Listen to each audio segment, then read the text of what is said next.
धनप्राप्तीसाठी फक्त 5 उपाय. घरातील प्रमुख महिलेनं दररोज पहाटे उठून नित्यकर्म आटोपून तांब्या धातूच्या तांब्यामध्ये पाणी भरून त्यात चिमूटभर हळद टाकावी आणि मुख्य प्रवेशद्वारावर शिंपडावं. यामुळे देवी लक्ष्मी प्रसन्न होते. घरातील दारिद्र्य नष्ट होऊन घरात भरभराट होण्यास मदत मिळते. शिवाय बुधवार हा देवी लक्ष्मीच्या आगमनाचा दिवस आहे. या दिवशी कोणालाही उधार उसनवारी पैसे देऊ नये. ते परत मिळण्याची शक्यता कमी असते. तिसरी महत्त्वाची गोष्ट म्हणजे प्रत्येक अमावस्येला शुभ मुहूर्तावर देवी लक्ष्मीचं पूजन करावं. यामुळे घरात समृद्धी राहते. गुरुवारी आपल्याला अपेक्षित धनलाभ झालाच तर 15, 30, 45 किंवा 60 या आकड्यांमध्ये पैसे काढून ते एका पाकिटात ठेवून आपल्या देवघरात ठेवावे.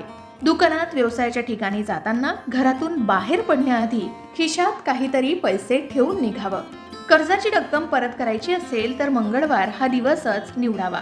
असं केल्यानं कर्ज लवकर फेडलं जातं.